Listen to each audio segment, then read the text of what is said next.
Oui, c'est vrai, je l'ai soutenu. Je continue à croire et à prétendre que Naftali Bennett est une personne douée, à mon avis, qui a justement ces qualités justement d'être Premier ministre. Ça n'a pas marché parce que malheureusement, un gouvernement qui dépend de partis arabes, ça ne peut pas marcher. Ça ne peut pas marcher.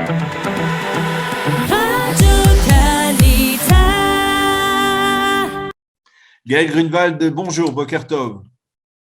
Boker Tov, Daniel. Merci d'être avec nous. Nous voulions bien entendu avoir votre appréciation de la situation. Vous êtes un des leaders du Mizrahi au sein des instances sionistes, le vice-président de l'Organisation sioniste mondiale. Et bien entendu, tout ce qui touche le Mizrahi, le sionisme religieux de près ou de loin, vous concerne. Et on peut le dire dans le contexte actuel, en particulier tout ce qui se passe au niveau du gouvernement. Cette démission de Naftali Bennett, en tout cas plus exactement cette dissolution du Parlement israélien qui a été annoncée par Bennett, vous pensez que c'était inévitable pour Bennett de la solliciter, de la proclamer?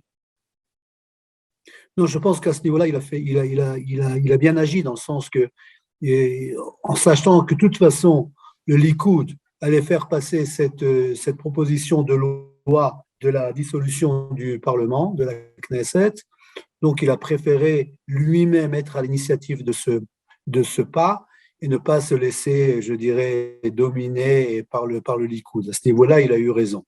Mais ça ne change rien au résultat général. C'est-à-dire que le résultat général, c'est que M. Bennett, malheureusement, termine, après un petit peu plus d'un an à la tête du gouvernement comme Premier ministre. Et malheureusement, je dirais que ça se termine mal. Ça se termine mal. C'est dans le sens qu'il y a un an, il y avait encore un certain espoir que peut-être, avec Lapid et avec d'autres partis, il serait capable de réaliser et de gouverner le pays. Malheureusement, ça n'a pas marché. Ça n'a pas marché, il faut l'avouer.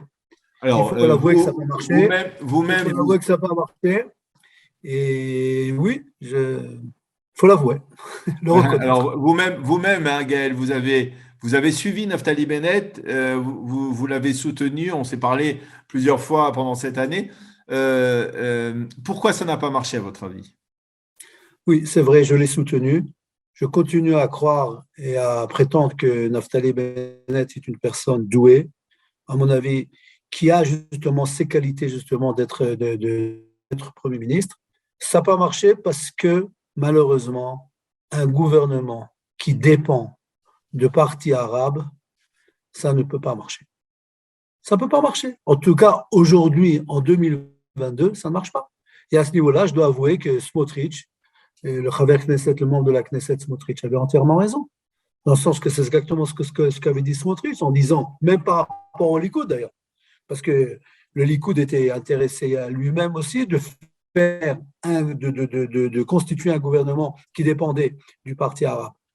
Et malheureusement, ça ne marche pas. Mais Ça marche pas. attendez, vous dites que ça ne marche pas à cause du parti Raham, mais de facto, ceux qui ont fait chuter le gouvernement, ce n'est pas le parti Raham, c'est le parti Yamina, le parti de Naftali Non, Bennett.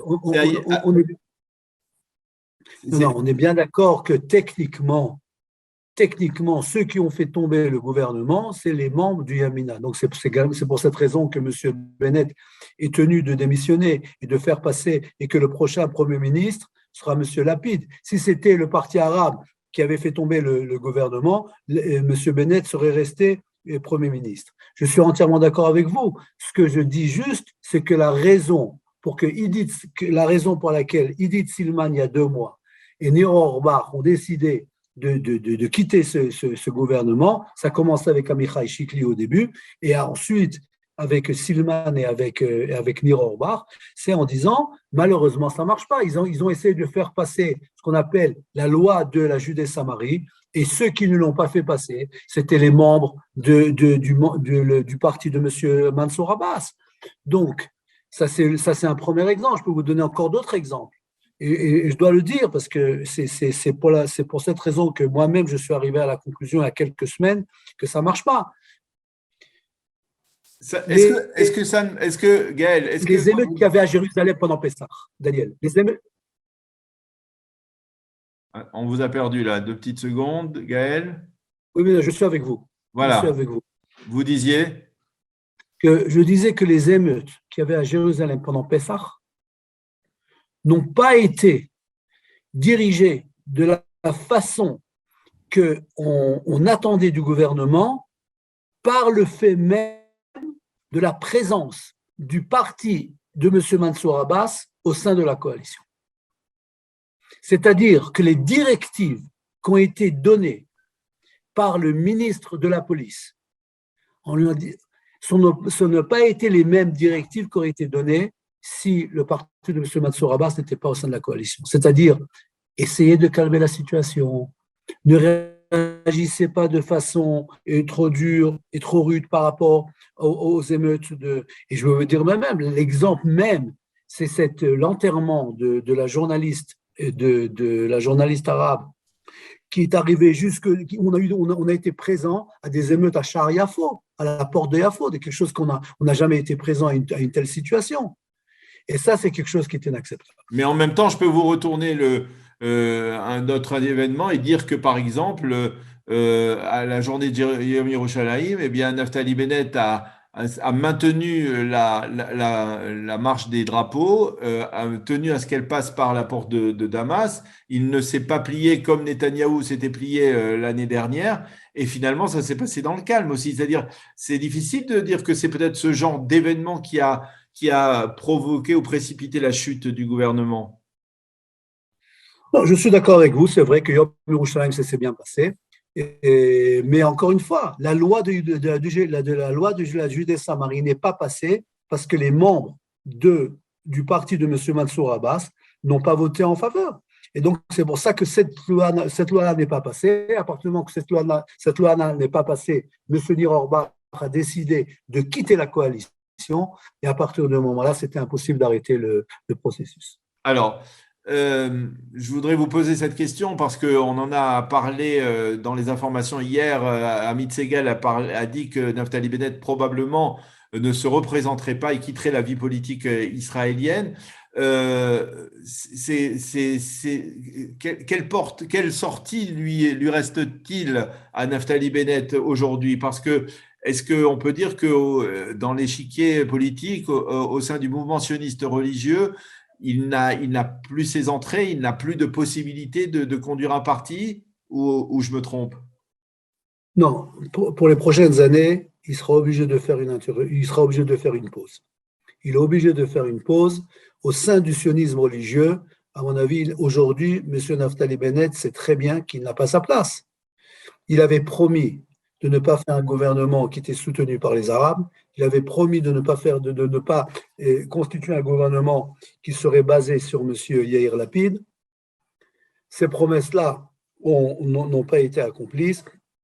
Et donc, il se trouve aujourd'hui dans une situation où Naftali Bennett, d'ailleurs, il faut dire les choses comme elles sont, même Yemina n'était pas vraiment ce qu'on appelle un mouvement religieux, du sionisme religieux.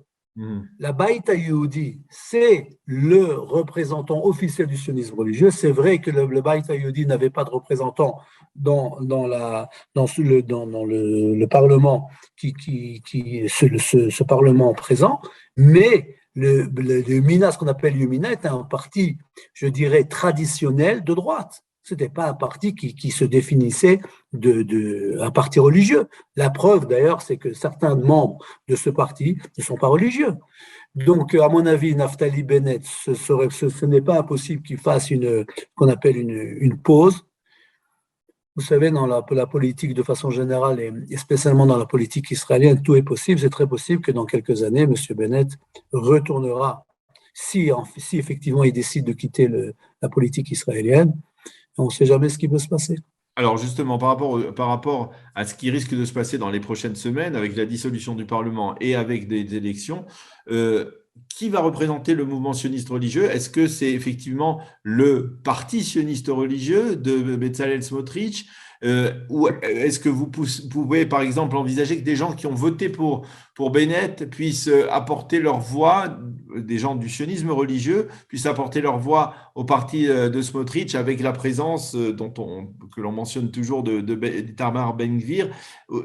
Qu'est-ce qui risque de se passer, à votre avis, avant les élections dans ce mouvement sioniste religieux? Qu'est-ce qui doit se passer, à votre avis? Alors, deux remarques. D'abord, à mon avis, il faut encore un petit peu attendre. C'est vrai qu'il y a la première proposition de loi de la dissolution du Parlement de la Knesset est passée ce soir, mais nous savons très bien que M. Netanyahou est un homme très doué. On peut, à mon avis, c'est pas impossible qu'on peut se retrouver demain après-demain avec une proposition d'un nouveau gouvernement à la tête de M. Netanyahou s'il arrive à trouver 61 membres de la Knesset qui soutiennent cette proposition. Donc il faut un petit peu attendre pour savoir si de façon automatique nous avons des élections en fin octobre, début novembre 2022. Ça, c'est une chose. Deuxièmement, dans la mesure où nous aurions des élections au mois de novembre, à mon avis, il y a des nouvelles structures politiques qui vont se créer. Et donc, il faut un petit peu attendre. C'est un petit peu trop tôt pour décider. C'est vrai qu'une partie des gens qui ont soutenu Bennett, à mon avis, décideront de soutenir le gouvernement, le parti de M. Smotrich. Et il faut aussi attendre, c'est très possible que M. Smotrich crée un gouvernement, un parti qui soit différent d'un parti de M. Itamar Ben-Gvir. Je ne suis pas du tout sûr que les deux vont aller ensemble. C'est très possible qu'ils vont se bagarrer pour savoir quel est le nombre de représentants de chaque parti. Et c'est encore un petit peu tôt. Je sais que M. Amichai Shikli est intéressé à créer un nouveau parti. À mon avis, la Beit Hayoudi va essayer de trouver un groupe de leaders pour essayer justement de redonner un coup de je dirais un petit peu d'oxygène dans ce parti. Et il faut un petit peu attendre pour savoir je ne sais pas ce que va faire Mme Ayelet Shaked, je ne sais pas ce que vont faire Nir Orbar, il va falloir attendre. Eh bien, Gaël Grunewald, merci beaucoup pour nous avoir livré cette appréciation de votre point de vue de cette crise politique israélienne. Je rappelle à nos auditeurs que vous êtes le vice-président de l'Organisation sioniste mondiale et que vous êtes l'un des leaders du Mizrahi, du mouvement sioniste religieux au sein de ces instances, des instances sionistes. Merci d'avoir été avec nous ce matin. Bonne journée, à bientôt. Merci, bonne journée Daniel, au revoir.